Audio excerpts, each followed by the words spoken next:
I think Shabas is it. I think Shabas is the messianic awakening that we are waiting for. What has authority over us is not a piece of paper.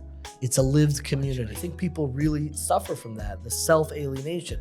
I no longer recognize myself. I no longer feel like the life I am leading is a product of my own design and own choice. I feel like I'm trapped in this.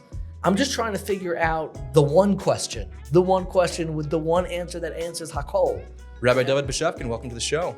I'm so excited. What a joy to be here. Yeah, we're happy to have you. Thank you so much for having me. That awkward silence. That was great. Surrounded by thought leaders. I'm really excited. I wouldn't say we're thought leaders. Of course you are. We're like three monkeys in a room. We're three monkeys with a podcast. Because thought leaders, everybody associates thought leadership with the idea, and that was true maybe 50 years ago. So much of thought leadership is not the what is being said, but how it is being shared. What we need right now in the Jewish world are people who understand the how of messaging, the how of thought, which is exactly what you do. You have the ability of taking someone's ideas that you think are good and smart and presenting it in a way that will actually reach people. Most thought leaders from the previous generation are unable to do any of that. The fact that you are able to do that makes you a part of that thought leadership. It's pretty cool. I didn't think of it like that. Yeah, I feel much better about what we're doing now. It's pretty cool. On that, can we just go straight into, do you think that's sort of just by design of the world, that the great things require a little more digging to get there? Because you see on Instagram and YouTube, the viral stuff is mostly the less productive, more like sugar high sort of content. Do you think that's more of a feature than a bug? Yes, I think most content that you get online, particularly on Instagram, to be honest, even though I know that's probably a lot of your bread and butter, is what I call empty calories. It feels like when you close Instagram, it feels like you ate a bag of potato chips where you are simultaneously full and also still hungry at the same time. You're like, that didn't fill me up because it's not addressing the human condition in a more serious and substantive way, which is why on a personal level, like I really try to avoid Instagram, even though I know it's how we're capturing people and how really where the economy of ideas is taking place. But I stay away from the empty calories, even though it's a part of what's necessary. It's how you reach people. They're going to make these decisions within 3 seconds. It's a feature, not of Instagram, of us. It's never about the platform. It's always been about us. Every time, like Twitter, I'm a Twitter guy, I'm not an Instagram guy. Every time Twitter... Threads at all? Or just Twitter? I did Threads for like literally... Notice it's Twitter and not X? 10 seconds. Oh, yes. X, I'm grandfathered in. Twitter. I'm from the, like the grandfatherly generation. So I remember the Twitter years. I still call it Twitter sometimes. But I remember every time like Elon takes it over or something changes, like everyone's like, we have to leave, it's going to change. And I'm like... It's never about the platform. It's about us. We have to learn how to talk to each other online. Like that's a part of learning how to be human beings and how to be Jews, frankly. Jews need to learn how to talk to other Jews online. What are Jews getting wrong about talking online? We have spent too much time where the boundaries of the community of who we interact with have been synthetically drawn based on our geography, based on what school you attend, and we don't realize in our upbringing, particularly in the Orthodox Jewish community, you're raised so institutionally. So you go up through the same elementary school and the same high school. Everybody like kind of has like a stereotype or a cultural brand. You tell somebody, oh, he went to Mivaseret, TABC, and plug it in elementary school. You already have a picture of what you know who he is. Yeah, you know who he is and what camp they went to. It's on the Shadow's resume, you know who they are. Exactly.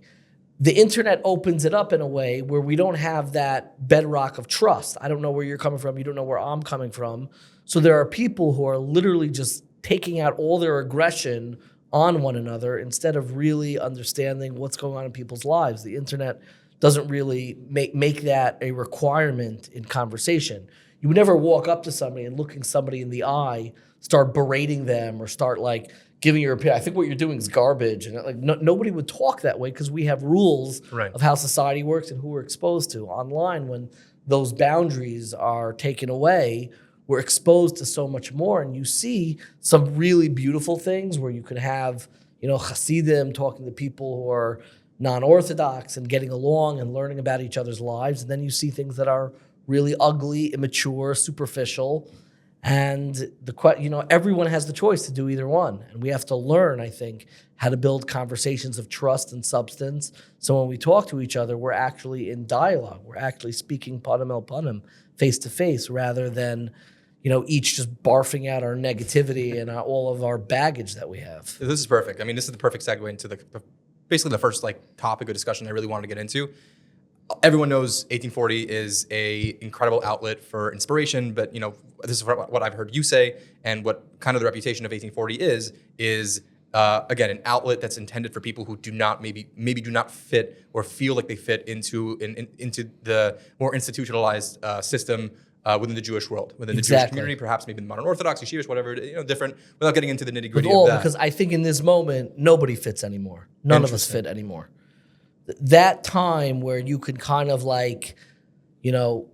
chart the course of your life, that we had in the 80s and the 90s, 2000s, this elementary school, this high school, how your life's going to go. This is your Rebbe for everything. And everything, there was a moment where everything could line up, and everybody had a way where this is my Rebbe, this is what we think, and this is how we do it in our community. I think a lot of that is breaking down. We are exposed to so much, the challenge of Jewish life, even the way that we fight with each other. Half the time, neither side even remembers how this started. Neither side remembers, where did this begin? And it's interesting you say that, because I feel like, at least I can speak for myself, that it definitely feels like a lone wolf situation. It feels very much like, I can say for myself, for people like me, who want to be from, who enjoy being from, who value Yiddishkeit in the deepest of senses, but at the same time maybe don't seeing ourselves fit, quote unquote, fit in certain ways. It definitely feels like it's a lone wolf thing. It definitely feels like, oh, I'm the only one experiencing this. Everyone else, it's me versus everyone else. It's me and I'm different than everyone else. But you're saying that it's much more common than people think. Well, the imagery that I sometimes like to think of that we do on 1840, because you do feel there is a loneliness, the feeling like you don't fit into a specific community. And I think a lot of people were brought up with the false impression that their individual religious identity, their familial identity, and their institutional identity should line up like a straight arrow. I just don't think that that's true anymore. You're going to have institutional affiliations, you're going to have a familial religious life, and you're going to have your individual religious life. But the language that we often use is being hashkafically homeless. There used to be, what's your hashkafa? It was like the answer, and would answer all the questions. I have this hashkafa, and you would answer everything. Right. I don't think people have that. The lanes are not as paved anymore, and people want to really develop their own answers. They want to go out sometimes into the forest. They don't want to travel on the highway, the 95 north or south, that a bajillion cars have been down already. They want to develop a relationship with their Yiddishkeit, with their religious life, with their very own sense of self that's new, that's real, that's authentic. You don't get authenticity from any institution. So that homelessness, I think, is actually a feature of growing up and being mature, where you realize that I don't line up with any institution. Right. Like not my high school, not my elementary school, not my year, and nobody does, and that's okay. There's a difference between the institutional brochure and what they write in there, what our mission is, and they're kind of all use the same 100 words in their mission statement, and what it means to develop an individual relationship and a sense of self and what's my purpose in this world. There's also so much guilt that's associated with it. It's like, oh, again, I'm just speaking from my own experience. I left yeshiva. I finished. I did a half shana bet, which is somewhat common. Scandalous. Super scandalous. At the time, I was like, I yeah, did it too, by scandalous. the way. So Yeah, I'm saying Asher and I are in a not similar by boat. choice. Not by choice. Not by choice. You fought it to the very end. Fight it to the very end. No, but I felt like at a certain point, I was like, I got what I wanted, and I feel like I'm ready. And also, I wanted to really get into. I really wanted to start working because that's me. But it felt very guilty. It felt very I'm just I'm kind of throwing it away, it seems like I don't value it as much as I maybe should value it, which is not. I don't think it's necessarily true. But what's silly is that there's so many small boxes that could fit into somebody else's box. 100%. Yeah, it's true. I think for me, it wasn't shame. It was a lot of fear. It's really scary to not do what everybody else is doing. Wait, so what was your experience then? Can we get into that? Yeah. Meaning, what was your version of that? What was your version of not fitting into the system? From the moment I was born, I'm trying to think when I ever did fit in. I never felt that there was a community that whether yeshivish, modern Orthodox, Hasidish, the 5 towns, in town, out of town. I never felt that there was a classical descriptor that we use, and we don't use that many, and our descriptors aren't that sophisticated. In town versus out of town. I mean, has there been a dumber distinction in the history? I always think about of the Also, world? it's different. Like yeshivish in town is a whole different It's a whole- world. it's all than Yeshivish different. knows, modern like in Brooklyn, town. Lakewood versus Yeah. like Teaneck 5 towns. Yeah. I think the first memory that I wasn't going to fit in, probably when I was in 5th grade and had trouble falling asleep at night, when the sensation of being apart, the sensation of having your own conscious thought, like, can be scary. You're by yourself in your own mind. What were you scared about? This got very psychological very quick. I'm trying to think what I was scared about in I think aloneness, not being by myself, but that I did not have capacity to build an independent life. It's like the first time. There are different kind of kids. I don't know if you were that kind of kid who think a lot about. This is crazy that I'm saying, but like the death of their parents. Like, is that like I thought about that a lot in elementary school. That's crazy. I actually did In think elementary about school, that. yeah, and like it used to hit me like, I don't think I know my way around this world to get through it by myself. Mm-hmm. Like, I don't think ready. I was very afraid to like sleep over. It took me a long time to embrace my own independence. I fiercely, desperately wanted it, but I didn't have like trust in myself that I would be able to do that it. wouldn't Yeah. make you. That wouldn't be like an impetus for you to be even more independent. No, because I didn't feel a sense of confidence as a little kid. I always felt other and different. And when you don't feel that sense of confidence, you're not going to go off on your own and make your own choices. You're gonna hover next to home base. You're gonna hover next to mom and dad. So I didn't go out on my own. I didn't go to a sleepaway camp. I wasn't going to like going away winter break. We didn't do a lot of that stuff growing up. And you only went deeper in the hole. of Yeah, being you go alone. deeper in like your own, little stew of consciousness, what you're thinking about, what keeps you awake at night, and you start to get in touch with your own otherness, which can take you, especially when you're young, you can become judgmental, you become very jealous. I'm a jealous person, I was a judgmental person. Did your family fit into a system? Growing up? No, because both of my parents are from out like what we call, but like really out of town, like really small town Like communities. Atlanta? No, smaller than Atlanta. My mother's from Portland, Maine, and my father's from North Adams, Massachusetts. I The haven't even Berkshires. heard. Yeah, they're like really from, and they have that mentality, and they raised us that way, which is why our siblings, we're all more or less, pretty diverse. I mean, we're all, thank God, from and married, and we built beautiful families. But our family always did feel different, and we talk about that as siblings, that we always felt different. And I think that sensation of feeling different, especially at a young age, informs a lot of the stuff I talk about now. What are you seeing that makes you say that this loneliness is unique to, first of all, Jews in today's world and also just modern times? Because I think of it as you see movie tropes or narratives. It's a pretty common narrative that people are struggling with traditions of the past and they're trying to pave their future, or they're just trying to break out of their society, whatever it is. So I think there are two big differences now. It's certainly not unique to the Jewish community, but I think it is more painful within the Jewish community.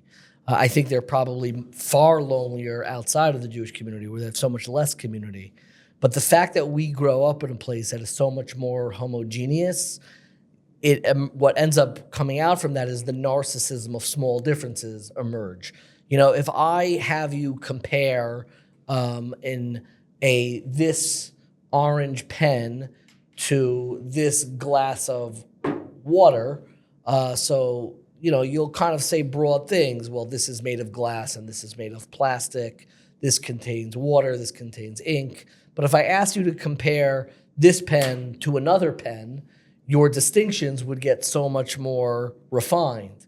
You would start talking about the color, and let's say it was also an orange pen. Then you have to get even more. One is click, one is not click. You get more and more specific. So Because when the you, obvious differences are less, meaning it's more similar, so Correct. you're forced to find more. exactly, it's One's the wearing the narcissism white of shirt, one's wearing the blue exactly. shirt. Right. It's the narcissism of small differences, which is that when you have a group that is more homogeneous, the differences that you pick up on are so much slighter. Right. So there's a sensation that when you grow up in the frum community in particular, we're so much in common, like as a starting point, that the differences that you have, that you're grappling with, that you think nobody else is, and the sense of aloneness can be so much more acute because you're like, it seems like everybody else is the same. I'm the only one that's different.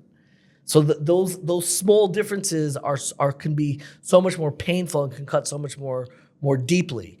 I think that this is a product of modernity because so much of this is a product of choice. When you have the ability to choose and build your life as you choose, that I could decide to become a doctor and a lawyer, I could live where I want, I could marry who I want. The more choice you have, the more possibility there is for anxiety and self-alienation. What if I made the wrong choice? What if I married the wrong girl? What if I went into the wrong job? What if I moved into the wrong community? That leads to self-alienation. That's the ultimate form of aloneness, where you feel alone when you're by yourself. You feel alienated from your very own self. That's a product of modernity because the number one thing that modernity brought is options, choices. Right. People use that, like, phrase that same idea in a different vein of like, when people, like in World War II, where people, or like not World War II, like in the 19th century or like the late 20th century, where people were still struggling to put food on the table, and like that was like a common thing, and like that everyday struggles were way more common. Like people didn't have as much like issue, they weren't focused as much on issues as much. They didn't think about certain things as much. They were just like focusing on like, this is life. This is what I need to do in life. Exactly. This is how my dad went to school. Exactly. No, and people knew their lives so much more then. When you're growing up, 500 years ago, Jews especially were not allowed to live wherever they wanted. Mm-hmm. You couldn't marry whoever you wanted. You could get whatever job you wanted. So now we have so much more access to choice. We have so much more freedom. But that freedom also allows for the possibility of alienation, of self-alienation, of making wrong choices, of looking at your own life and being a stranger to yourself, being like, how did I get here? Why am I doing this? And I think that is something that our generation deals with quite a bit. It's much later in life now. When I was growing up, people went off the derech in high school. That's what I remember. That's when people would leave the community. OGs used to do it earlier. Early adopters. The OGs, the early adopters. Exactly. That first gen when they were only taking angel investments. The OTD community. So that's when people, like, nowadays they responded to that issue. Nowadays people don't really leave in their teenage years. Their teenage years, I think, the high schools have done an incredible job.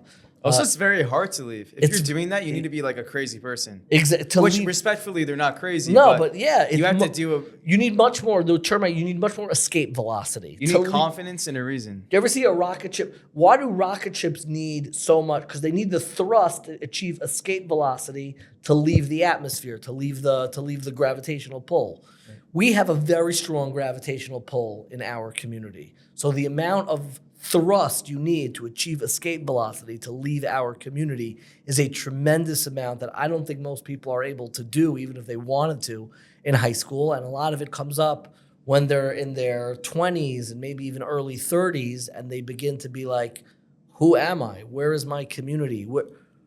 This is not me. They no longer look at themselves and Yiddishkeit as being in sync and being integrated. Yiddishkeit is just this knapsack they've been carrying since they've been in kindergarten. You don't think it's an anxiety or confidence thing that they don't have the confidence to become not religious? They don't have they have anxiety of, if I make this decision, it's going to impact the rest of my life, and I'm only a 12-year-old or a 13-year-old, but what do I know about life?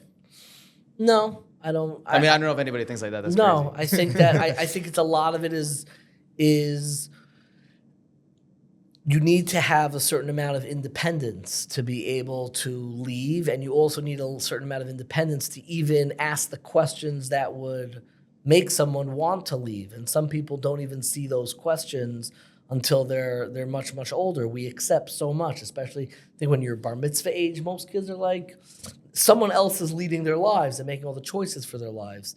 The first time that you look conceptually in a mirror, I'm not talking like a 3-year-old, but like you look in the mirror, you're 25 years old, you didn't just come back from yeshiva or just come back from seminary, and you begin to like think of yourself as an adult, and you look in the mirror and you're just like, you don't recognize the reflection. I think people really suffer from that, the self-alienation. I no longer recognize myself. I no longer feel like the life I am leading is a product of my own design and own choice. I feel like I'm trapped in this. Do you think it's better to go off the derech when you're younger, because, or else you have all those sour thoughts? If I Is it spent, better? I love the way you phrase that. My bad. I don't know, but we spent, or people have spent 20 years being this person that they look in the mirror and they're very disappointed by. They're going to leave a lot more sour. If I was giving advice to people who are leaving the community, I would just say you want to pay attention and make sure that the sum total of your happiness actually increases if you leave. I think for a lot of people, I don't know most people, but for a lot of people, you know, it might make more sense to deal with whatever difficulties you're dealing with, even if you have to keep some parts of your life secret and stay within the community, than living, you know, a truly authentic life outside of the community. Yeah. Is that the power of not having boxes, or that we can live with options and choice? I think that,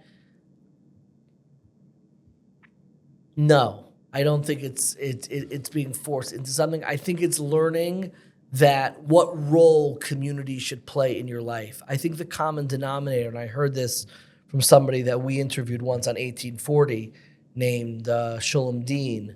It's a cool name. Yeah, Shulam Dean is a cool name. Billy Dean. But I was talking to him once about what he tells people who want to leave the Jewish community. And his answer was really profound, and I think it's really true. He said, make sure that your issue is with the Jewish part and not the community part. For a lot of people, what they're struggling with is not Judaism, it's community. It's learning to find their place, learning to find their own identity in the context of a community. Just like, where do I fit in? It's like when you first go to a new high school, when you first go to a new community, you don't feel like you're necessary anymore. You don't feel like it's built around you anymore like you did in childhood. So learning how to integrate your life into a community, I think, is something that, especially in this generation where we're so individuated, we're so individualistic, and there's no community that really captures who we are, that... You don't think there's a community? The community never fully captures who you are. Community, by definition, is a frame that's meant to be a common denominator for a whole group of people, but it's never a one-to-one ratio. The 100 families who daven in a shul are not like we are all exactly the same, and every decision and every thought we have is just like the rabbi. You know that's not the case. Instead, what I think people need to learn how to do is feel comfortable having some distinction, and how much of a distinction is everyone may be different in that, a distinction between what they like as an individual and what the community's doing, and learning how to be okay with that space. That's fine. Not to let, there are people who get so worked up every time a Jewish organization or a Jewish, a yeshiva or a school or this has some crisis, it like affects them so personally. Like, oh, did you see what this such and such said? And they people are getting this divorced statement. here. Yeah, and like whatever it is, and I think that it's a shame that people, they shouldn't allow the Jewish community to reflect so deeply on their own personal, nourishing religious life. So why is it that people immediately jump to, and this is no judgment at all, but I'm just curious, maybe psychological reason, why is it that people are more quick to blame Judaism than the community? Are they? I don't know that that's I true. think so. I think that was the point that we just made, that when people are kind of get a bad taste in their mouth from the community, they immediately associate it with Judaism and say, oh, well, Judaism must be wrong. And this might... Because I never bought into don't judge Judaism by the Jews. I never bought into it. I never liked it. I feel like it's like a really mean way of like gaslighting someone. Like, how else should I judge Judaism if not by its practitioners? Right. I think any religious community needs to know that people inside of it are going to hold it to a higher standard. The moment that we stop doing that is the moment that religion becomes totally irrelevant and unnecessary. I think you see this a lot in like Jewish sports leagues. When I go to a Jewish sports league, whether it's the yeshiva league or like my son, I don't play in any of these things. There no pshul. JV hockey, The playing pshul in was a not gym. earned. But the any time that I'm thinking of like a Jewish sports league, and you see the way, I watch my kid's in this like third grade football league. And I sometimes look at the way the kids treat each other and the way the coaches talk to each other and I'm like, this is embarrassing. This is terrible. If the fact that we have a Jewish affiliation is not changing the actual experience, what does that mean about Jewish affiliation? Right. You know what I'm saying? If it doesn't actually, if it's in the equation but it's not actually adding any value, it means that it's worthless. And the irony is that when it's challenged, when the community is challenged, you know, in the sense of like, well, I'm leaving, and you know, they're like, oh, like, well, how could you challenge us? Like, oh, this is like, you know, this is what Judaism is all about. Like, we're so good. Like, Well, it's a very personal. When someone leaves, I think, or whenever anybody has an issue with their Yiddishkeit, the way we react is that they're taking an issue with your Yiddishkeit. You're like, what? I like it, so you have to like it too, because aren't we doing the same thing? Right. When we don't really account for someone's personal, you know, personality, abilities, life, story, history, that all plays a role. So somebody leaving isn't a value judgment on your Yiddishkeit. It just means that they weren't able to foster that kind of relationship, which is so sad. But we have to learn how to speak to those people more thoughtfully and with a little bit more humility about what those issues may have been. I think we have to expand it. Not everybody who leaves is to do drugs and to party. A lot of people leave because they don't think it's true or didn't address their life or for a host of reasons. And we need a humbleness. I think the first makes more sense. what do you mean? To leave just to party. Leave because I feel like a lot of people could get to a stage where they feel like they're just abstaining their whole lives.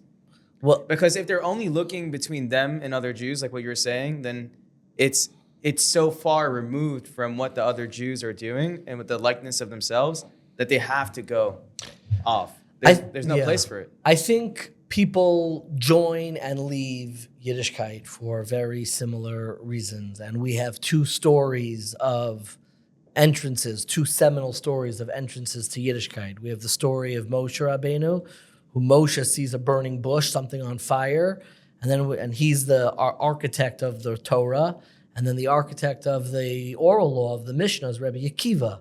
Rabbi Akiva doesn't see a burning fire; he sees the slow drip of water, drip, drip, drip, and it's very slow. I think the inverse is also true. There's some people who their entrances, what excites them about Yiddishkeit, it's like the burning bush, like it's so obvious, it's so clear, it's so unusual, and they're drawn to it right away. Some people, it's a slow drip. You know, they needed a Rebbe, and they come in very slowly. Our exits are the same way. Our entrances, our exits are also very similar. Some people, they leave, it's like the burning bush. I mean, they just like they're torch the whole thing with just like a flamethrower to this mess, and they get out of there. Like they leave in an instant. I think for many people, just like with entrances, it's a slow drip. You know, it's frustrating, and then Shabas feels different, and then maybe your yontif and attention to davening, and things start happening much slower. And I think that we need to understand what draws people in to understand why many people leave. And there's a whole variety of why people are motivated to stay and be committed to Yiddishkeit. So what I want to know is, and I mean this with the utmost, really the utmost respect. Thank you. Oh my gosh. Thank you. Yeah, I'm happy I said that. Thank you for your utmost respect. Yeah, of that course. Was so I generous. should have said that. I would have got more Not- brownie I usually Not get like normal second. I usually respect. get second shelf respect. No, but utmost. Very rarely do I get the Only utmost. utmost. Is that a lot of this is very much like your classic Shabbos like table talk. It's like very like, oh, this, like I feel like every conversation I've ever had with people, like I guess people who are interested in it, is just like the system, and like the system is like a hot word, and it's like a keyword, and it's all conversation. I love the system though. No, it's great. No, The I'm I'm a big Matrix. fan. No, it's a good conversation to have. Yeah. But I feel like it always lacks practical steps and tangible Okay. steps, tactical, things to do to actually get to some sort of a solution. And I'm assuming that is one of the major goals of 1840. So No, it's not. No, no, fine. no, So- no, so- no. fine. So I'm happy I asked. Fix the system. No, 1840 is the exact opposite. We try to love and sit with the problem. We try to sit with the issue, the actual opposite. Interesting. We have conversations that are spoken about at Shabbos tables, but I actually, I like sitting with the question. I like trying to close my eyes and ask myself, why do I feel this way? It reminds me of like About when this. my wife has a problem and just said, I don't want you to solve anything. I just want you to sit with me with the problem. Yeah, sit versus with the like problem. versus like some people just want to solve. There's clearly a problem. Like we can solve the problem. I learned this as a teacher a lot. You know, students aren't as aware of this, but anytime a teacher walks into a classroom, they can almost immediately figure out which students they're going to get along with more easily and which ones they're not going to get along with. And when I started teaching, subconsciously or consciously, like I would kind of like divert more to the kids who like are the cool kids who like you want, or the kids It's easy. who you can get along with, Right. and like the other kids who like you have a harder time with, you have share less in common, you know, you would try to like, they were just like problems to be solved. I need to make sure that they do their work and attendance. And I think the first thing now when I walk into a classroom and you have someone who grates on you, I sit with that feeling. I try to ask myself, why? In my head, I'm obviously not saying that out loud. That would be an amazing way to start a class. Why do I hate you? But I ask myself that question. I sit with my own feelings much more, and I think that what I try to do on 1840 is it's like exposure therapy. It's allowing people to listen to opinions that they're not necessarily going to agree with and life experiences that are different than their own, and give them the capacity for learning how to react and integrate those stories in a constructive way into your own life, to learn how to react and listen in a constructive way. You can't do that unless you really learn how to pay attention to your feelings. Why is it that there are certain people who the moment they open up their mouth, there's like a tightness in my chest? Where's that coming from? Why are there people who, when I look at them, I don't feel drawn to them at all? I don't want to, I'm like repelled by them like a magnet. Well, it could be the same stereotyping. They look like somebody you don't like. They look, I don't know. Yeah. They sound like somebody that you don't like. Well, it's always because they make you feel a certain way, and you have to figure out where's that feeling coming from. Why is it? What? It could be they remind you of something. And that's what you do with 1840? It's to figure out where emotions Right, are like coming that's from. like Like that No. sounds like a emotions. tangible step. Like that sounds like that's like not a what I'm tactical- literally doing on 1840. I'm trying to have conversation. I'm trying to have conversation in a way that is issues driven, but allow people to speak for themselves without judgment, without. I'm not trying to like sensationalize their story. I'm trying for people to share a perspective and teach an audience how to listen to it without a divisive kind of judgment. I don't mind if they disagree, but I want them to learn how to listen with generosity while disagreeing. We need this in the Jewish community. Well, I sometimes talk about 1840 as a base measures for the study of the Jewish people.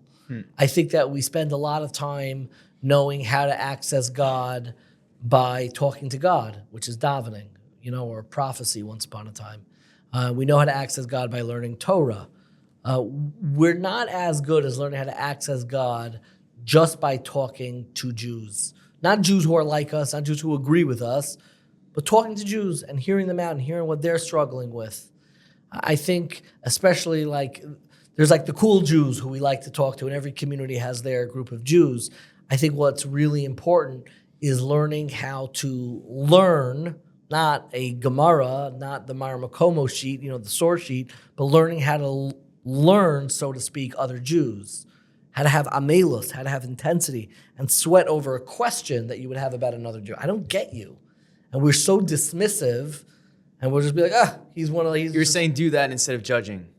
Judging is like a reflex. Like as a Jew, it's like I don't like that. I wouldn't contrast it to judging because Okay. there's an act of judgment when I'm asking, why do you drive me crazy? Why do I find you annoying? Why do I think any of those thoughts are judgmental thoughts. politely judging. But no, I think the reason why being judgmental gets a bad rap is because we talk about it as a one-time judgment, like a bureaucratic judgment, like an application. When you apply to college, you get one, they look at your application once and you either get in or you don't get in. I actually think if we looked at judgment more like rolling admissions, like we're constantly judging and updating our judgment and judging our own judgment, what's wrong with that? That's called being alive. That's called taking in the world around you. I think the reason why we are so averse and we find it so negative, people who are judgmental, it's not the fact that they're judging us. We like being judged. We like meeting expectations, sometimes falling short of expectations. What we don't like is one judgment that gets finalized for the next 10 years. Like when you bump into your old Rebbe and he still talks to you like you're in ninth grade and you're like, hey, I'm an adult now. You can talk to me like an adult. And I think a lot of people, They have one judgment. They put a person in one box once, and they never update it. And I think that we need to learn how to be constantly judging, not in a negative way, constantly reevaluating, evaluating the way we evaluate. What do you think is going very well in the Jewish world, and especially new developments in the Jewish world of positive things that are happening? It depends what you mean by the Jewish world. I always try to... Whichever system we've been talking about. Communities, I don't know. So that's not the Jewish world. That's the frum world. That's Okay. the Orthodox world. And we have to be mindful of the fact that we're unfortunately just a very small segment of the larger Jewish world. Would you give it a label beyond just frum or Orthodox, or you would keep it at that? You wouldn't go works. deeper. I mean, it works as a signifier. I think I wouldn't. Is like modern Orthodox real? Is that a real thing versus Orthodox? Of course. What do you mean? Is it a real thing? Because I feel like it's such a fine line. Everybody has their own definition of modern Orthodox.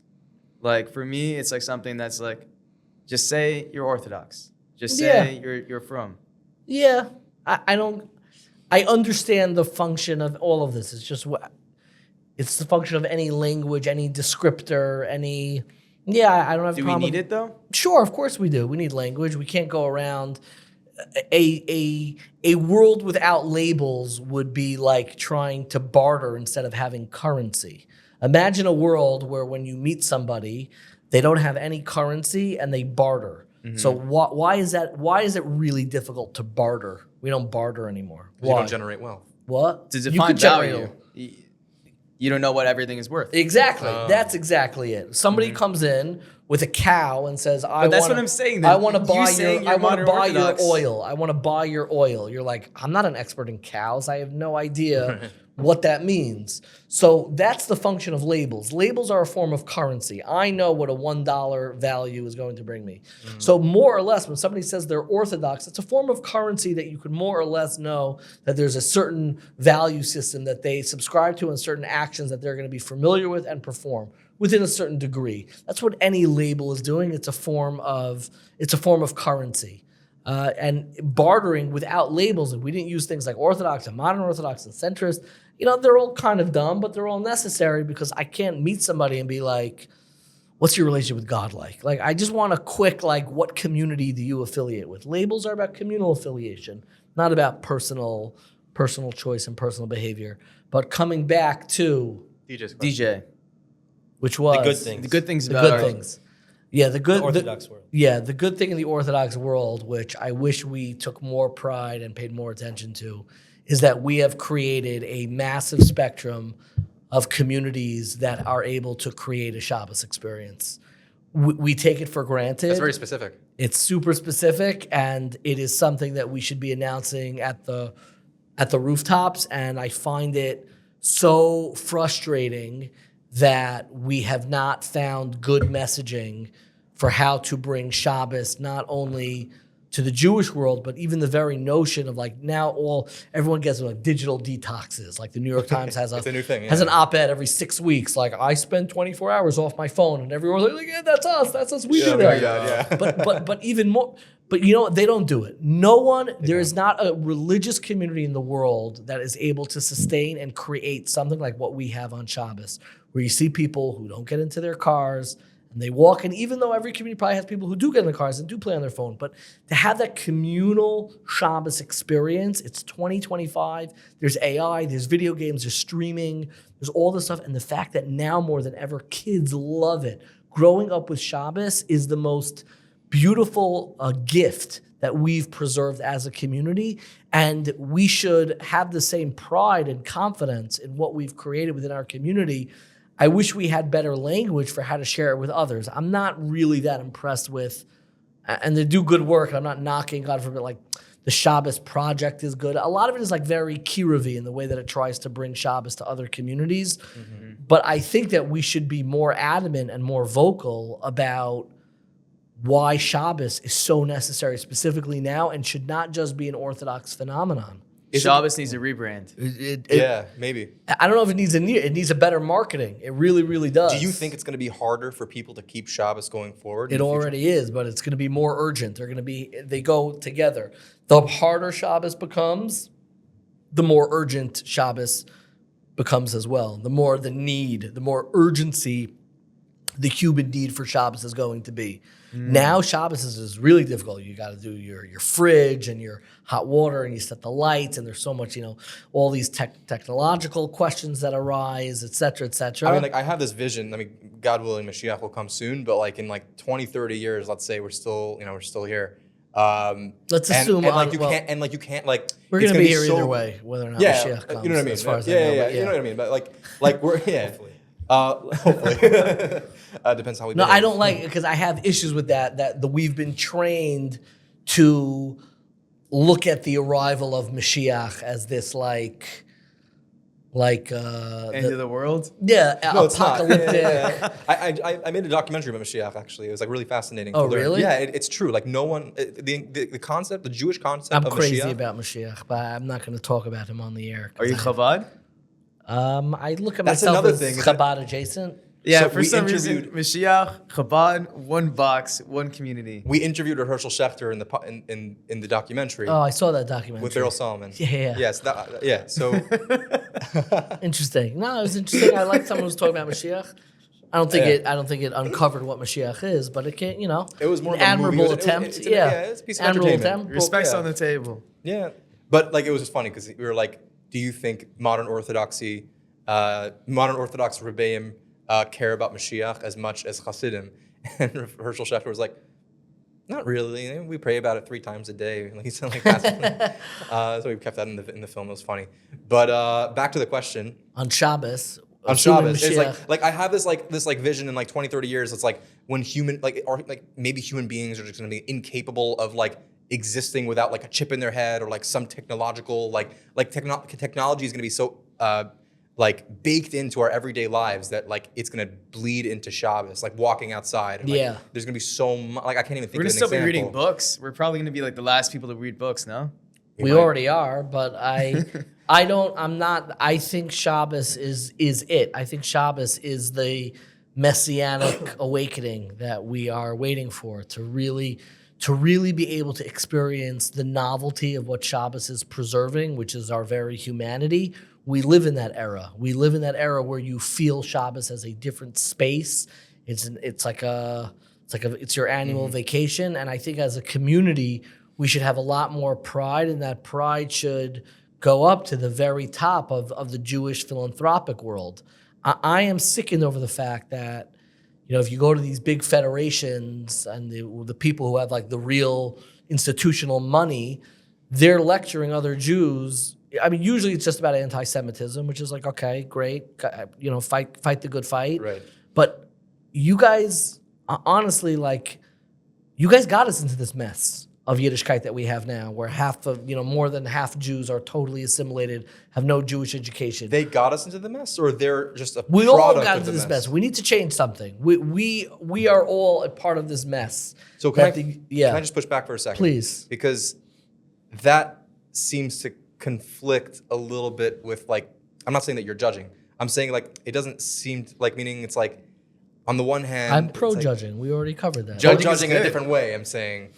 You don't see a conflict there in like pointing out when people are like, I guess, doing that versus Not at all. versus people who are like going off the We derech, have one or, like, life. We're all going to die around this table. And our life is the product of our choices. Okay. And if you can't give people feedback on what their choices yield, then what do you got? Right. Like if you have somebody and they're making choices and it erodes, there's no Shabbos observance left in major swaths of the Jewish community, I'm going to criticize the choice or the choices that led to that erosion of Shabbos.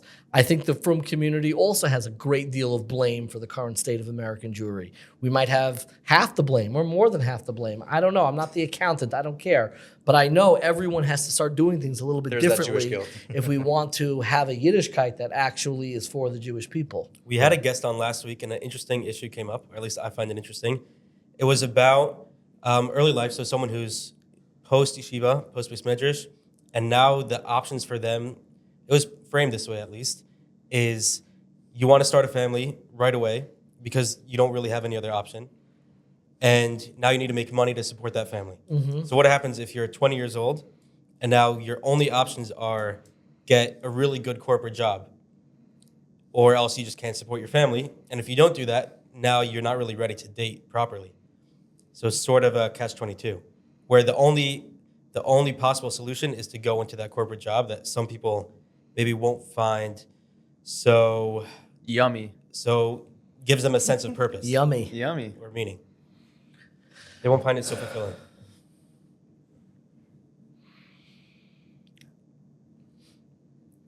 I definitely think we need to reorient what the role that family and familial love and the search for a spouse is supposed to be. I find it really heartbreaking that finances have become to play such a massive role in the shidduch world, where people are afraid to date until they know that they're going to be able to have enough money to support a family. That is toxic, poisonous thinking. Essentially, what people want is they want to know that their life is not going to have risk. They want to know that they're going to have a life of security. And I tell people, if that's what you want, marry a 55-year-old widow. Marry somebody, like, what are we doing here? You're trying to mitigate risk, or you're trying to build a life? And it is only our generation that wants to know that the future of their lives are guaranteed before they step into it. They want to know that they're. I remember I was at a shidduch event once, and there was somebody named Henry Orlinsky sitting at the table. He's a well-known guy and became, very wealthy with investments in Puerto Rico, etc. And he was like this big fancy gvir at the table. And he went around the table asking, said, would you marry somebody who was a waiter professionally? And all the girls were like, nope, nope, nope, nope, nope. And he said, that's so interesting. When I got married, I was a waiter. That was my job. And you had people who, they came up, they had to build lives from scratch. It is part of the downfall of the wealth that we built in the previous generation, that this generation, when they build their lives, are basically, if they want to build independent lives, are usually taking a step down in terms of the comfort that they're being raised with. Earlier generations, like when my father got married, so he felt like he had more possibility and more opportunity now that he's going to be independent. And his kids, they had even more opportunity and more. But now when people are going up to get married, they're like, oh, shoot, like I grew up with like gorgeous home in the backyard, and I sent my kids, I grew up going to camp, and I want to be able to produce that same life.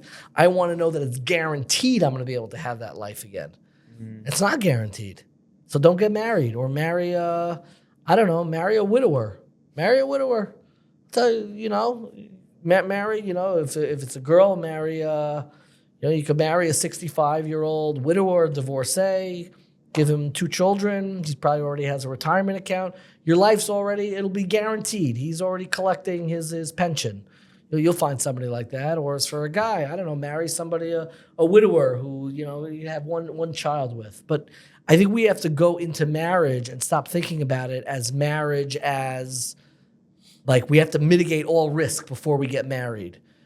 Marriage is how you find your very purpose in this world. Marriage is how you really actualize and finally fill that hole that we instinctively feel in our existence.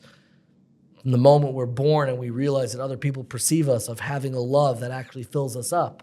That's what you get in a marriage. That's what you get with your children. And I'm worried that when people look at marriage and dating and it's just another one of the checks along with career, then yeah, should I do my career first or should I do marriage first? But I think It's a weird way of looking at it. Yeah, it's not weird. It's heartbreaking. It's terrible. That's how Spartan think about it. You either get married if you're like a girl, easy does it. I'm Disavow. my mom told me she grew up Wake Spartan. up tomorrow with You get He married has a at pass. He has a 19 Spartan or pass. 18, or you go to college. horse head in my bed, signed the Sparta community. No, I was thinking you said marry a divorcee. I was just thinking marry a Syrian. Then you'd be fine. Same end result. I'm into a lot of trouble here. No, what I was talking about, marry somebody who already lived their life. Marry somebody who already lived their life. You don't need to get married to somebody who... Well, are you going to miss out on the whole... You're saying the building part. If all you want to do is make sure that I could pay and have the same life that I was raised with, then marry somebody who's got a whole lot of money and already made their money, and it's guaranteed, it's in the bank, they're already collecting I don't know, their retirement, and get married to them, and you know you'll be taken care of. To me, the idea that we get married to mitigate all risk. Life is risk. You can't mitigate the risk. You never guarantee that you're going to be able to have the same life that you grew up with. You have to get married because this is a very reason for creation, is to create a family. We did just cut, but off camera we were talking about, it was about marketing and Okay. psychology. Okay. Asher made one claim and you're like, no. I made one claim, you're like, also wrong. So the question now is, how can we have intelligent conversations as young people trying to learn things without just saying, I know nothing, tell me everything? It's something I've noticed. I struggle with this a lot because I recently think I can dangerously come off as like arrogant or too intellectual, especially when I'm talking. The age gap has started to become more noticeable to me. That like I just turned 40 this year, so in my Mazel head, tov. I know, but in my head, like I was like 27 and then I turned 40. Like that Right. 13-year period in the middle, like I wasn't updating my age, and You didn't update your profile. no, it's weird when I talk, like it becomes more noticeable when I'm speaking to people who is clear. I feel at least internally, and it's not like an insult. I'm older than you, and like, I won't we're take different offense. dispositions, like have more maybe education. Is that fair? Like more experience. And I was thinking in the conversation, like, how do I make sure that I don't come off as like dismissive or I don't know, just callous and just being like, okay, let me just get through with these three bozos and like call it a day. No, not at all. I do think that you should. We won't get offended, or at least I won't get offended. No, No. I might cry. I'm kidding. I might leave. God forbid. Jerry Seinfeld asked Lorne Michaels and said, how did you know that Jimmy Fallon was going to be a great host for The Tonight Show? So Lorne Michaels, who's the producer of Saturday Night Live, said, Jimmy genuinely wants whatever guest he has to perform and to be in the best light as possible.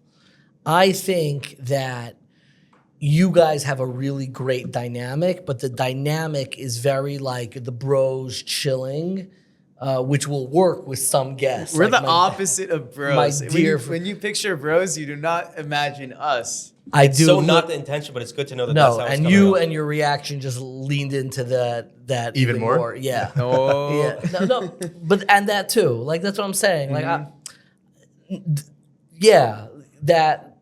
now I'm gonna start crying. No, No, I'm kidding. stop. Kidding. Like for real. Like I want realness and sincerity. So no, you're not gonna stop crying because that's not what we're doing here. But like in a real way, I think you can sometimes sit down, and especially because this is primarily short form, so you do feel like there's a certain pressure that everyone's trying to get like that sweet hot take 15-second little clip, and it does kind of hover over the conversation. And I think kind of the ways that you come in and jump in can sometimes, you see that you're trying to like stir it up to get the hot take to bubble up, but it can sometimes come at the expense of really asking questions and then pulling back in a way to let your guest, who especially in an early podcast, to let them answer it with like full generosity rather than to hope that the hot take's going to come just from the dynamic and this. You could do it. I think you could do it, but it's going to limit the amount of what type of guests you'll be able to have. You're saying having 3 hosts is not gonna make that happen.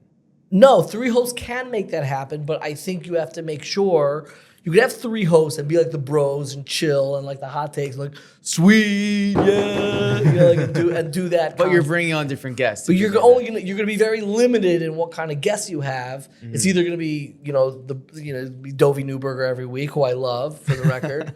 I go all the way back with him, or it'll be people who like myself, who I have fun, like just being honest and chilling with whoever it is. I personally think that there could be a balance that could be achieved. I Oh, personally for think sure, it could for still sure, work for out sure. for anyone. You have like the most podcastery disposition. This disposition. You say so. You've been a little bit quiet. I feel like I really want to get to know you more. I think you're amazing. You're amazing.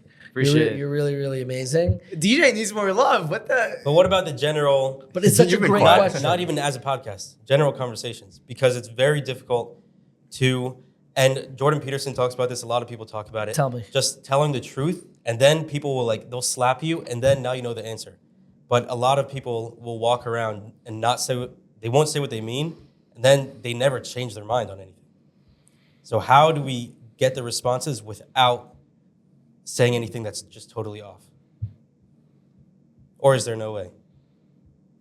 I think you're gonna a lot of it's only gonna come from experience, because the way that you bring out other people's sewed, so to speak, like their secrets. We're not talking about secrets. What you're trying to bring out is to really, how do you really understand somebody through the vehicle of conversation? How do you really connect to somebody sincerely in a real way so you can really begin to understand them in conversation? And I think that... Well, I'm just a small correction. My goal is not really to understand the person. It's more to understand the ideas that they have and the truth of it. No person can you detach their ideas from their life. Nobody. It doesn't work that way. That's why actually when we started 1840, originally we were just going to do like the juicy theological topics. Who wrote the Torah and the rabbinic authority, why I have to listen to rabbis, et cetera, et cetera, et cetera. And I said, absolutely not. There is nobody who has confronted any of those issues that is not enmeshed with that very topic with the rest of their life and experiences. Somebody's relationship to rabbis, I don't like listening to rabbis. I don't get why I have to listen to a rabbi. That question's coming from a place of how they relate to authority, what was their relationship to their own parents, what's their relationship with people listening to them, what's their own self-esteem. All of these things are connected. And I think that in conversation, if you want to be able to really understand somebody, you need to find a place within your own heart that exists, that you really like. You're like, oh, I have that in me too. And that's where you have that resonance. And the only way to have that is to develop yourself as a person. So I think that the way for you to become a more gifted interviewer is to almost look at the interviewing exercise as like learning how to stretch yourself.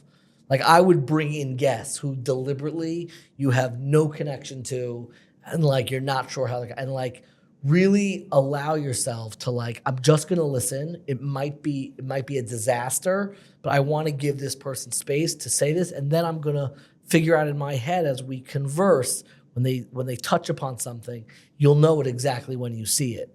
But I think it's hard with the dynamic where you are now to really be able to cultivate and evoke that type of sincerity. You've done it a little bit just now with that question, because we were offline, we were off camera, and we just, and what happened? You like leaned over and you asked just like an honest question, like in the moment, and it was like a real interaction. It was nice. Thank you, first of all. But it's with marketing in general. Yes. If we can make the most fascinating videos and the most fascinating conversations, but if no one's watching them, then we could have just had it offline. Exactly. So for anything that we're putting online, how do we make it so it's an honest conversation, it's productive, but it's also interesting to people?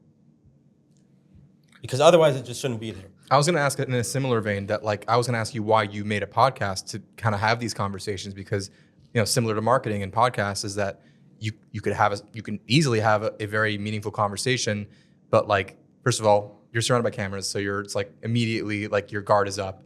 So it's harder to be vulnerable and have have vulnerable conversations. But also just like you're like you mentioned it, you're looking for that juicy moment. Like I will admit, like that's, when we're making a podcast, like like we are thinking about what the listener right now, and if you're listening, I hope you're enjoying. But we are thinking about what does the consumer think about it? Because like DJ said, we could have just had the conversation without all the cameras. It's so interesting that you said it's harder to be vulnerable when there are a lot of cameras, as if like being vulnerable is actually, I look at it as not a choice that you get to make even. I think this is the most vulnerable. Like, I am extremely vulnerable right now. Vulnerable means, the root word of vulnerable means being able to wound, to hurt somebody. That's what the word vulnerable means. Can this person allowing them to be hurt? The most profound hurt that someone can have in this world is being misunderstood. Meaning the most profound suffering that someone can have. I'm not talking pain. The most profound suffering somebody can have is being misunderstood. It is why the concept of a shavua, taking an oath, is more stringent in many ways than even denying God. The Maharal writes this, because it is more painful to be misunderstood than to not be known. What do you think is harder when I bump into somebody on the street and I introduce myself, say, Dovid Bashevkin, 1840, and they're like, never heard of it. Like, I have no idea who you are. Okay, it's not great. And, I'm at the point now where I don't expect everyone to know me, but it doesn't shock me when somebody knows me. It hurts me. It hurts me existentially when somebody has a misimpression of me, misunderstands me. The work that we are all doing by putting content online is the most vulnerable work, because we are implicitly allowing our audience to misunderstand us. That's what we're doing. That's what all of us are doing. This is an act of vulnerability. We are allowing ourselves to be wounded. We are allowing ourselves to be misunderstood. I am not being vulnerable when I am alone in a room and share my deepest, darkest secrets to my mom. That's not so vulnerable. My mom's not going to do anything and misunderstand me. She knows me from day one. Being vulnerable doesn't mean sharing a secret. Being vulnerable means allowing yourself to be misunderstood, to be misappropriated, to be used in a way that is out of your control. That is what you're doing with everything here. That's what all of us are doing. That's what the internet is. We're all vulnerable online because we're all allowing the consumer of the content to make a judgment of us, to think of, does this resonate? Do they go screen past us? Whatever it is, the ultimate act of vulnerability, because I'm giving permission to wherever this is being shared to make your own impression of me. Oh, was that good? Oh, that stunk. I walk out of there. I also run a podcast. Walk out of there. I thought that would go much better. I thought that would be much more interesting. I thought it would be more fire takes or whatever it is you're after. I have the same thing. I finish a conversation I've been after for 6 weeks, and it didn't go as well as I wanted, or it wasn't as wow as I wanted. Learning how to live with that and learning how to be prepared for that and learning how to even embrace that is part of being vulnerable to the world and your own circumstances. I think that what you should be after is not vulnerability, which is everything is inherently vulnerable when you're being recorded. And more vulnerable coming on our podcast. Yeah, because sure. you have no idea what we were going to ask. For the record, and your setup is gorgeous. That needs to be recorded. You come into a place and you see it's top tier, professional, and top this is top tier for real, and it's very very impressive. Appreciate it. I think what I'm after in my life, and what I'm after in this moment, what I'm after in every moment, every waking moment of my existence is sincerity. I want sincere interaction. Now, I happen to think sincerity it's a precious commodity. It's a rare mineral. It's very hard to find sincerity. It's where people are being most honest. They're not translating or trying to obscure what their real desires are, what they really, really want. To get to that ultimate desire, that ultimate want of people, to me, to get to that sincerity, what do you really want, is the question that evokes both people like myself who want to understand people and people like you who want to, market and figure out how to take people's voices, wants, desires and sell and market to them. It's the same idea. It's why I told you it's not a coincidence that the founder of PR, public relations, and how organizations and companies communicate, and the founder of psychology, Sigmund Freud, in a way, psychoanalysis, were brothers-in-law. Interesting. On the topic of sincerity, I think it's kind of close to truth. Some people say truth with a capital T. I've seen a big theme, at least in the past couple of years, of people saying, I have truth, and especially within Judaism, I have truth, and you do not have truth. Mm-hmm. And facts don't care about feelings, and in this case, I have the facts and you have the feelings. Yep. So it never works out the other way whenever they say that. You're like, You've got the facts in this one. Yep, you've got the facts. Yeah. And it always seems to come at a cost to personal, to live out your own life. Yes. Live with your truth, which is a somewhat. You're welcome. I don't even like putting it as your truth because it Yes. doesn't make sense. But in the way you think things are, and they seem to you to be able to live according to that. Especially, and I have the sense that Yiddishkeit is definitely not like that. But it almost always seems to be this, it doesn't matter if you want this, if you think that's good for your life. You have to follow the rules, especially with halacha. So, Can of worms. Wow. Okay. Let me say two things. We didn't get to the halacha part yet. 'cause that's a confusing part, I think, the halacha part. Halacha, I hate the way halacha is taught nowadays. It got very ruly, and I don't think halacha should be transmitted that way. I think halacha should be transmitted in the home. Halacha is not a test. It's not a subject. It is the very kind of fabric in the way that you operate and go through your life, and it's established through norms. And your parents ultimately should be the one who teach and model healthy halacha. I remember the same halacha tests, that I'm sure we all took at some point. It never went in. It literally, my brain would be like, not interested. I could not learn halacha that way. And I There's literally a book that you could read and it just tells you straight up halachas. Like the English one. 24/7? Yeah. but that to me is never how it's like divorcing the halacha. But I want to go back to that idea about invoking, ourselves for certainty, the facts, and I care about your feelings. So I mentioned before we started recording that I write these essays for Tablet Magazine on the Talmud, along with the Daf Yomi. So when the Daf Yomi, which learns a page of Talmud a day, I write an essay at the end of every tractate, what we call in Yeshiva Masechta. So at the end of every Masechta. So my head, which is why I'm talking about this now, is Daf Yomi just finished. Who knows? I have no clue. I'm Daf Yomi. 0 for 3. My dad does it. Daf Yomi just finished Makos and just got just started exposed. Shavuos. Daf Yomi's for maybe it is for us, but I feel like who's it made for?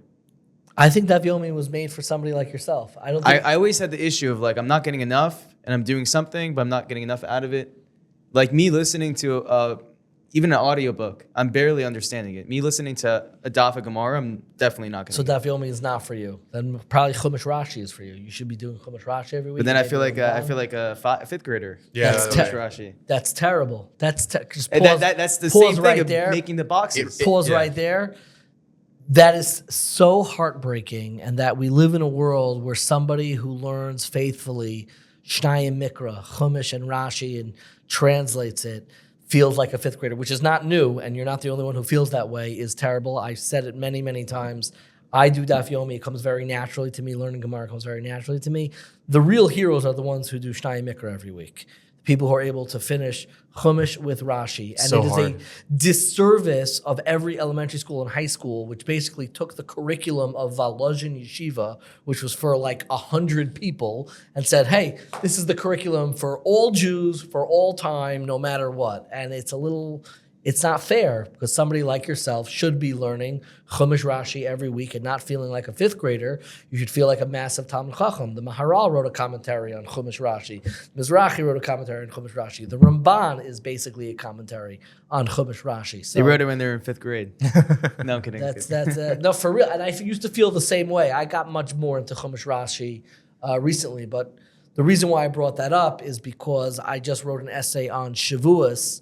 And one of the questions that I was trying to understand is, why is it that you violate the third commandment of taking God's name in vain if you swear on something that is true? If I swear right now and lift this up and say, I swear and use God's name that this is a glass of water, I have violated the third commandment. Why? That was absolutely true. This is a glass of water. So the answer that I would like to offer, and I think this is true, is because any act of naming, why does God have a name that we even have access to? Any act of giving somebody your name is an act of divine vulnerability. God gave us God's name, so to speak. even though we can't grasp God completely, gave us a name that we can address the essence of God, even though we can never understand God. It's the ultimate act of vulnerability, because now we can misunderstand God, we can misappropriate God, we can invoke God's name for all sorts of ridiculous things. But the same way and the same reason why God only has and gave us a name as an act of God's vulnerability, God gave us this name for us to use the name of God for our vulnerability. So what do we use God's name for? Not to invoke certainty and say, I swear to God that this is, and then say that this is a glass of water. That's invoking God's name for certainty. That's not why God has a name. God has a name as an act of vulnerability to give it to us to be able to access and cultivate our vulnerability, which is why using God's name in prayer and in learning Torah, that's an act of vulnerability. That's an act of we now are giving God our name, so to speak, and our needs and our wants. And I think learning how to... How are we giving God our names? We are giving God's our name by the very fact that we call out to God. When we call out to God, do you ever notice there's a very interesting custom that a lot of people know? When we finish davening Shemona Esrei, what do you do? The pasuk name? The Yeah. Shem pasuk? Siftah Tiftach, that one? Right when before. we finish, Oh. usually you say Or right it at the before or beginning. after. Yeah. Is it Altira? No. No, you That's say a Chabad. verse that has the first And last- starting and yeah. ending of your name. I know. Oh, Yeah. I haven't done that since I Mine had is- one of those I say- blue. Right. Now it's Sidurim. like it's just part of Shemona Esrei Yeah, for me. it's for me too. Since I've had one of those blue Sidurim that says go to this page, I haven't done that. Fun of Tamid, Dirshu Tamid. They say because like when you Starts go up, with it's the Dal. first question they ask you, like when the malach when you go to and they ask like the first question. I'm not going to get so something like sophisticated. Hasidus, All I I'll don't know. tell you is that I'm going to say this is going off script, and you could throw. I thought it was optional, by the way. I thought it was like a. it is optional. Don't worry about it. But you could throw this out the window. But I'll say something. This is the answer to how we give God our name, which is that we relate to God in three different ways. We sometimes call God a he. That's third person. It's not in the room. We talk about he is not. He's not in the room. Then sometimes we talk to God as you, Baruch Ata, you, as if God's right in front of us. Sometimes we use the first person, Ani. We sometimes literally are using the words of God, but we're the ones saying them. Like Vani Shem- Tfilasi. Or Shema Yisrael, Hashem Elokeinu, Hashem Echad. We're speaking fine. to Israel. Who's speaking to? God speaking to Right. Israel. Right. Right? This is not our lines. This is God's line. One of the things that we have to understand is that we are vehicles for divinity. The Ani, our very sense of self, our very name, our very essence is wedded to the divine idea. We give God our name by using our very essence, our very speech, our very lives as a canvas for vulnerability, for real relationship, with If God. I go over to Asher and I say Tzvi did this, it doesn't feel like something that's making my name very vulnerable. It just sounds like me talking about Tzvi. Correct, but let me do it. Let me state it differently of how names are different. Names get to the very essence of somebody. If you were walking in the street and you heard somebody shouting at the top of their lungs, brown hair, people with brown hair, you wouldn't instinctively turn around. Right. You would not, even though I have brown hair. it is a descriptor of you and you have brown hair. If so, you heard somebody scream at the top of the lungs, people with brown hair and, wearing a blue shirt and literally an exact description of you, you also wouldn't instinctively turn around. But if somebody said your name, you would instinctively turn around. If you're falling asleep, they can make every description about you. You will continue to be asleep. The only thing that could wake you up is when you hear your name. Anybody who's fallen asleep in the middle of class or in, at a Shabas table or on the couch knows when you're out, you're out. The only thing that wakes you up is your name. Your name touches upon something That's crazy. that is beyond any descriptor. So I could use anything that looks like you. I could say all people, with your exact haircut, and I could describe it exactly, and that's the haircut you have. You don't instinctively turn around when you hear that description. Why is that? Because the name actually gets to our very essence. There's a philosopher named Saul Kripke, who's actually the child of a rabbi. I actually met his father in a nursing home in Omaha, Nebraska, when I was there for Yom Kippur. That's a whole separate story. But I met the father of Saul Kripke. Saul like a fun Kripke, which this is like, you could just Google this afterwards. He's a philosopher. He wrote an entire book on why names are different than any other descriptor we have. And he calls them rigid designators. where a name is attached to somebody, not in the same way a description is. It's not the same as what color hair you have, or what color your eyes are, or your IQ, or any other description of any fact. Your name is wedded to your very essence in a way that no other description of you is, because your name is not a description. It's a rigid designator that gets to the very essence that you instinctively turn around. So when we call God's name, we're actually getting to the very essence, so to speak, of God, even though that's something we could never comprehend. And when we serve as vehicles for words of davening, of tefillah, we are then, in a sense, giving God our name and serving as his vehicle through our mouth. Where davening is no longer a monologue, but davening becomes a duet, where we're almost bringing godliness into the world through our own mouth. But it doesn't matter what the name is. It could be any name. It just needs to be a name. Exactly. I just would have thought that it requires. That was a very Without the philosophical answer. Without the I pasuk, needed you're not a- actually using your actual name. No, Even if in essence. the you pasuk are. is just a way in which we basically symbolize or ritualize that our name, it's uniquely us who is coming with this prayer, and that our name is embedded in your name. Our name is embedded in Torah itself. That's that custom. And then back to the halacha. Yeah, back.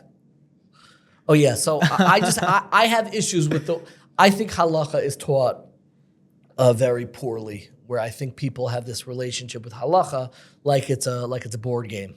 Like it's a board game that comes with a lot of rules and a lot of and people don't develop a more organic relationship with their day-to-day religious lives. Halacha is the shoresh, the etymology of the root word is a verb. It means to walk, to move. It's not about being passivity.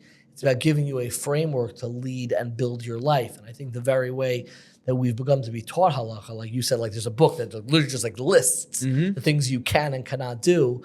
It's not so healthy. The start. That's not where the starting point should be. Halacha should be very organic, something that's developed in a home. There's I'm not going to say the line. Yeah, I'm not going to say that line. But there's a reason why in the utmost yeshiva, particularly in Brisk, they do not learn halacha. They do not learn halacha in Brisk. Why? Because they feel that it's something that should be developed in the home, in a healthy home. Is something that's where halacha should be cultivated. I'm very pro not learning halacha because the less you know, the better you are, right? That's not exactly what I'm saying. It's interesting. That's what I'm hearing. That's my translation. Yeah, that's how you took it. But I feel like even on a deeper level, I'll say with confidence that I mean, at least in a fundamental, what my personal values are, I don't see halacha. I see halacha as like you said, a framework. And if it is a board game, then to me it's a fun board game, and it's a board game that I deeply enjoy. I don't see it as a rule book. I see it as a blueprint, and But even for me, or for someone like me, who on a deeper level, the struggle with halacha is, when do you balance the way you see the world versus the way that you kind of know you're supposed to see the world, the way that halacha makes you want to see the world. I'll give you a perfect example, and I'm fine to say this on the podcast, is when it comes to shomer negia in the workplace. So shaking women's hands when it comes to business. We don't have to get so into this exact topic. But I'm saying that's a good example. It's a good example of, I bring this up because I think it brings it out pretty well, is okay, on paper, halachically, even a lot of the most lenient but opinions. Pause right there. You got to stop. There is no on paper with halacha. What has authority over us is not a piece of paper. It's a lived community. The way that halacha is preserved and decided, who has authority over us? Why do we have to follow any of this? I would say God. It says that you have to listen to your rabbanim. I wouldn't say it's the rabbanim. I would say Which it's God. rabbanim? Which rabbis? No, Which I would say the way I think of it at least is God. I'm assuming many people would think of it. It's a big stretch from God to shaking somebody's hand. What? Then you just look at the Torah. What about all the Mishnah of the Talmud? What do you mean? Who has the authority? When we talk about halacha, what are we talking about? Oh, okay, fine. What are we talking about? The Rambam, the Talmud. What are we talking about? I kind of see it. The way I see it is this. How do I say this sphere of a multitude of interpretations of that blueprint. But how do you know? Who gets to decide? Because Like, I see the bookshelves, I see the books on my bookshelf. Not that it's the books, I'm saying You're The not- man in the suit with the hat telling me no. That's so who's you would say deciding. it's the. I wouldn't say it's the I mean, Rabbi. no, Masorah. you could learn halacha. You So now have the we're getting Masorah. close. So Like meaning like the way I think about it is like if I Yeah. do that, like I really hope God doesn't. God like is this is I really hope this is not what God wants for me right now.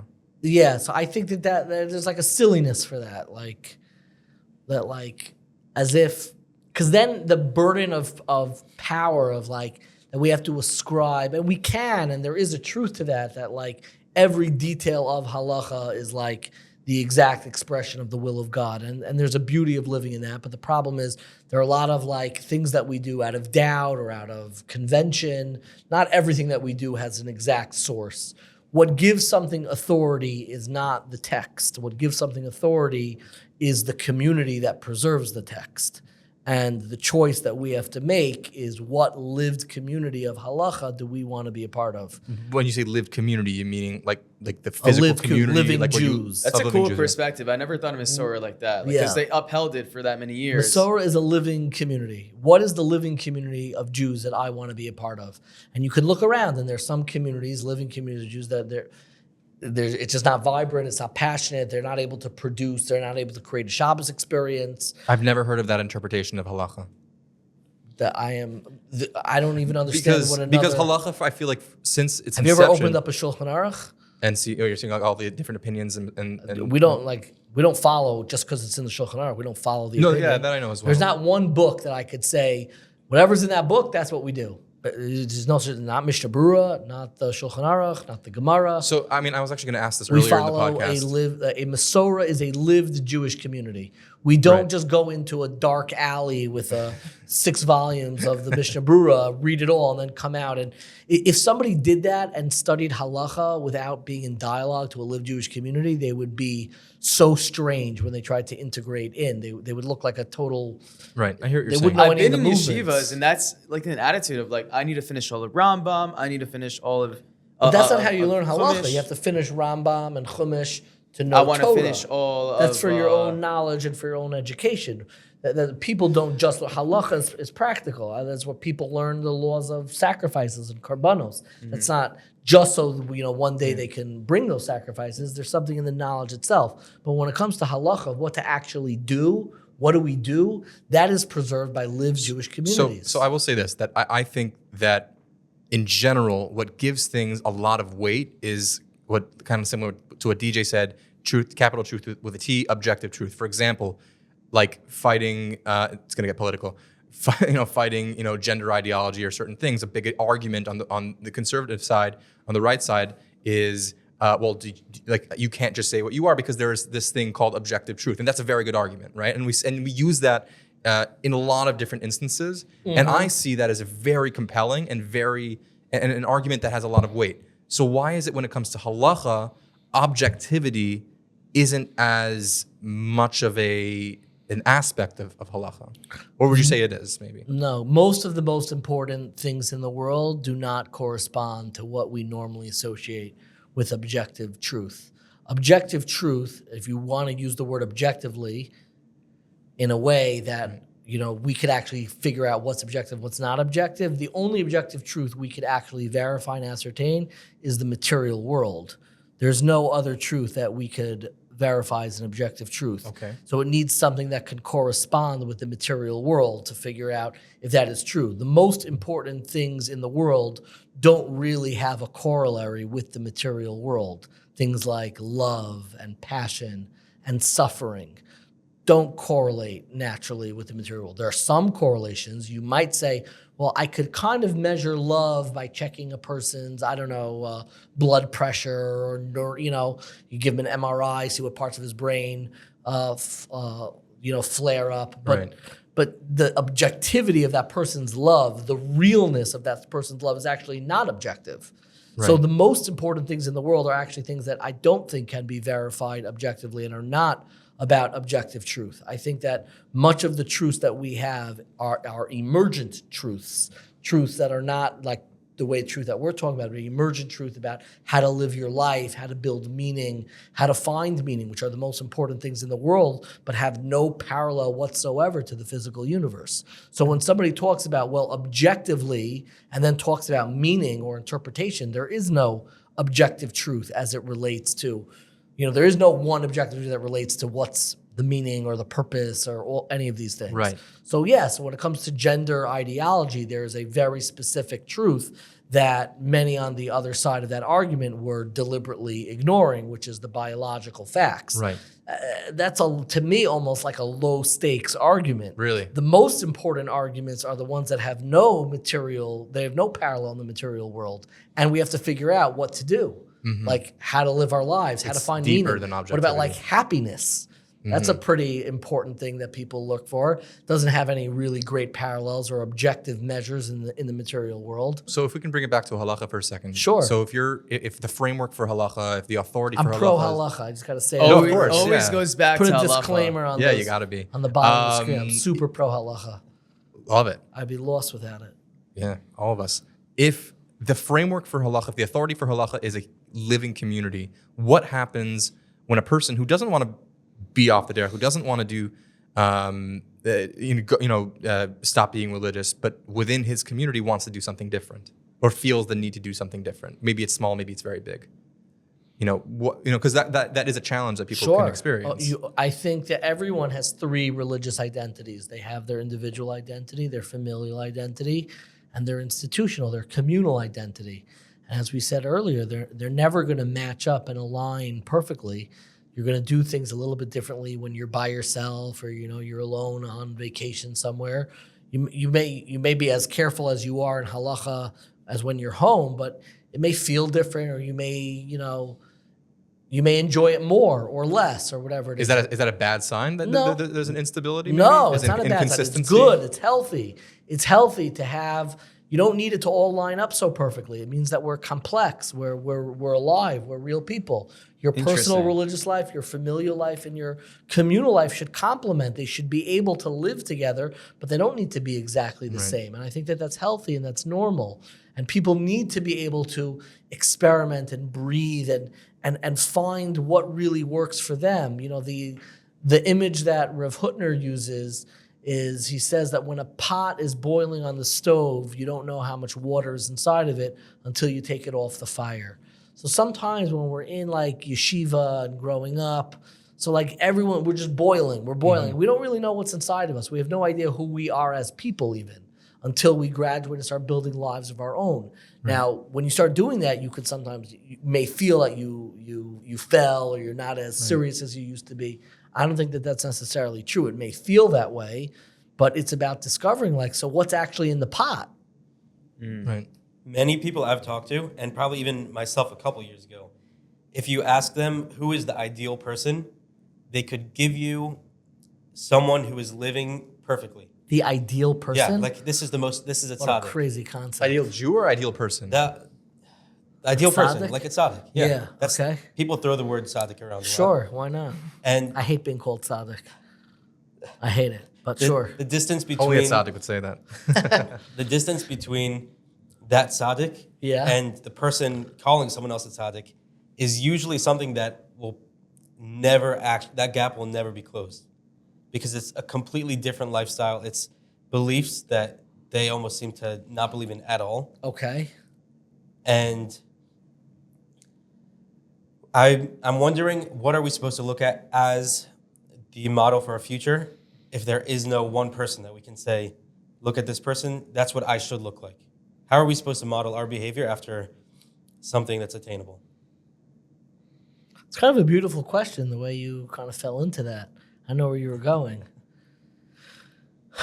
I was nervous for you there, but I knew you'd recover. I don't think it was ever about one person or kind of trying to mimic our lives. There's a philosopher named, I think I'm pronouncing his name correctly, Rene Girard, who talks about, why do we want anything? Why do people want anything? Am I supposed to answer that? Yeah, sure. Like what? what drives our wants? Like what drives our, like you want, like, I don't know, like I want a Rolex. I do. I genuinely do. I've walked into stores, Doesn't it depend on the person? a used Rolex. Yeah, of course. But why? Why do some people I feel desire like some fear. things? Fear is a big Jealousy, Yeah. lust. I think it's the What are we trying to get? what's that pyramid?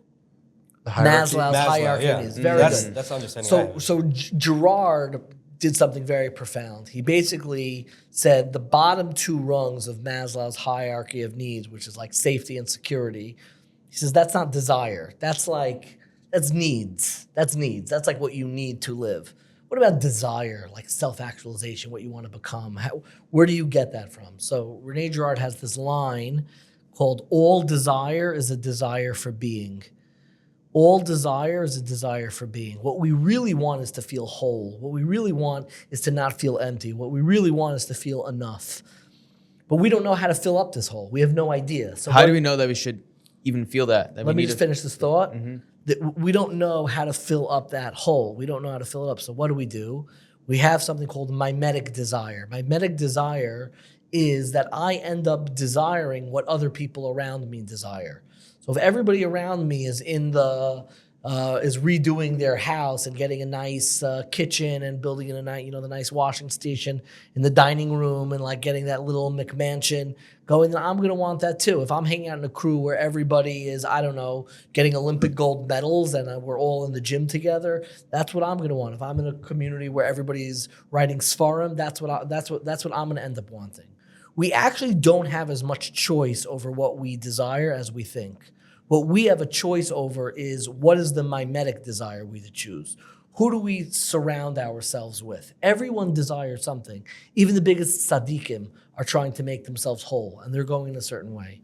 I think that the best way is not to find one person who I'm imitating, but make sure that you're actually not the tzaddik who you're looking up to, but the people who are around the table with you. And make sure that those people have desires, because it's going to happen naturally and it's inevitable that you're going to end up imitating one another's desires. And make sure that you surround yourself with people who are desiring good, constructive things, who are not just after, cars and luxury goods, but are after things that could even potentially fill them up, because all desire is ultimately a desire for being. I want a Rolex because I see people who wear Rolexes as people who they're living the kind of lives that I think would fill up my hole. It's not going to, but I think it will, So we need to be very careful about who we surround ourselves with. We need to be careful. Every time you open up Instagram, you are then playing an exercise in mimetic desire, and the algorithm is feeding it to you. Right. So the key to everything is understanding what and why do people desire, especially if you're in the marketing space. I think what you're doing is incredible. I think what you're doing, it's maybe not challenging for you because you have clarity for it, but at least for me and for I think a lot of people who see your work find it incredible.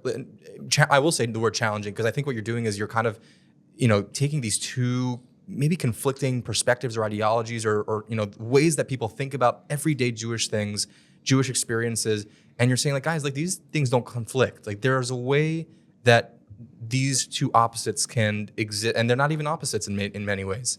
And I think, can I rephrase it? Please, yeah, you bit? should definitely rephrase it. I think a lot of people, the analogy that I would bring sometimes is, there's a famous question that people ask around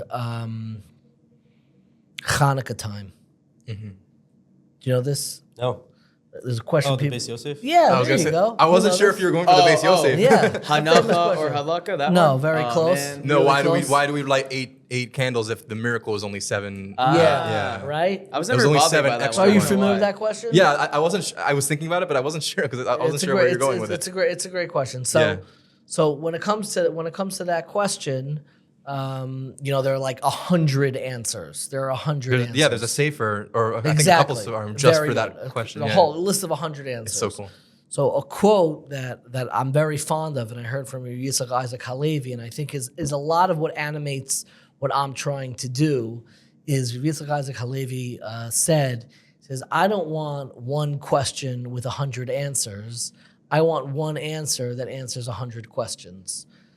What I'm really trying to do is like all of these questions that we think are all over the place, they could all kind of be grouped together into just like one central question, which is like, what am I supposed to do with my life? What am I supposed to do with existence? We're all alive. We're all conscious. We're all going to die. What do we do with our time here? It's the most central question. It's beyond, what should I do professionally? Where should I live? How frum should I be? Those are all subcategories of one very obvious question. I think a lot of times when we, in contemporary Jewish life, we have like one question with like 100 answers, and we're just going through like a billion different options. And I like to flip it. I'm just trying to figure out the one question with the one answer that answers hakol, that everything comes together with, and like really find that unity within your own life of what's driving you and what I don't want to spend the rest of my life not only being miserable, but not knowing why I'm miserable. I'm not saying I'm happy all the time, but at the very least, I have more understanding after, living my life of why I'm sometimes happy and why I'm sometimes miserable. I think most people are literally like prisoners in their own lives. They don't even know why they're happy. They don't even know why they're miserable. They have no idea. And they're just trying. Maybe if I go back to work more, I'll be happier. Or maybe if I take a vacation, I'll be happier. Or maybe if I don't divorce my spouse, I'll be happier. Or maybe if I get married, they don't even know.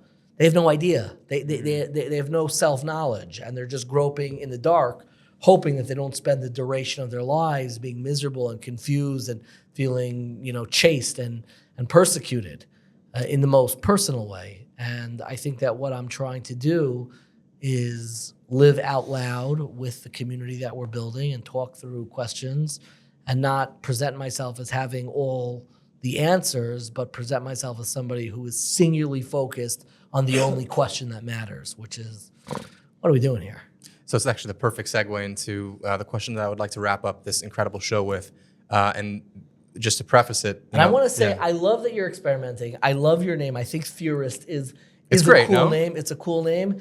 And I think that you guys, the vulnerability that you're taking risk, you're bringing in guests who you don't know that it's going to work, and you're doing the work, and it's cool, and your setup is gorgeous. Thank you. And you're very appreciate generous that. and kind. We're really proud of it. Great and we're excited to see where it takes us. But And we'll please. definitely have you on again, by the way. Oh We're going to do a goodness, round that 2, means 3, so 4. much too. We're going to make it happen. Last question. We're going to wrap it up with this. Is, because everyone has, like you said, I think it's on an individual level, is that everyone has, that one question. I mean, that one question applies to everyone, and maybe the answer is different for every person. Sure. What's maybe one general insight or perspective that you find as a common denominator between all the answers to that question? That and I can rephrase that in a more basic way, which is like when people come up to you and they ask these deep questions. Oh yeah, go for it. I think the common denominator is we pay too much attention to our chosen identity and not enough attention to our unchosen identity. The common denominator is that we spend all of our time trying to earn our way into existence. If I'm the best at my marketing company, if I'm valedictorian, if I make a lot of money, if I have the nicest house, in my chosen identity, my status, what I build myself towards, that's going to fill up the whole of my life and of existence. And what I think we don't realize is that the part of our identity that really holds the key to our homeness and feeling at home in our own lives is not our chosen identity, it's our unchosen identity. You're just learning to make peace with our relationship with our ancestors, our parents, started with our parents, but our ancestors is making peace with our own Jewish identity and what it means that you were born as a Jew and what we're doing with that identity and not running away from it, but embracing it, embracing our unchosen identity, the community that you grew up in, with the parents that you had in the place, all the parts of ourself that we had no choice over, because ultimately the ultimate unchosen identity is existence itself. And what lies at the heart of so much of our angst is our unwillingness to confront that big gaping hole of existence. We don't know why we're alive, and figuring out and building purpose to why we are alive. What are we doing that's going to give us meaning and purpose and joy and satisfaction and nourishment's at the heart of everything. Most people spend their entire lives focused on their chosen identity, their job and their status and their tchotchkes and their car and their watches and all these things. And I like nice cars and I like nice things and I focus on them a little bit, but I know it will never completely fill that gaping hole of existence itself. The only way to really confront that and feel that momentary sense of wholeness within our lives is by doing the work and healing with our unchosen identity. That's our familiar relationship. That is our relationship with our ancestors, starting with our parents, our Jewish identity, and ultimately existence itself. That's awesome. And my hope for you and for everyone here and everyone listening is that we find that thing that I guess we find our answer to that Amen. question. I think that's awesome Amen. stuff. Thank I you, love David. it. Yeah, I love Rabbi it. Bashevkin. Rabbi Dovid Bashevkin. Rabbi Oh my Dovid gosh, Bashevkin. We thank you appreciate you so coming much. on. I've learned a ton during this Really, episode. for so real? cool. Yeah, for real. We're I'm still not good, lying. right? You and I we're still good, right? I cried maybe twice, but No. no, He's I'm gonna kidding. cry after you leave. But Chas I learned a v'shalom. lot. Thank you so All right. much.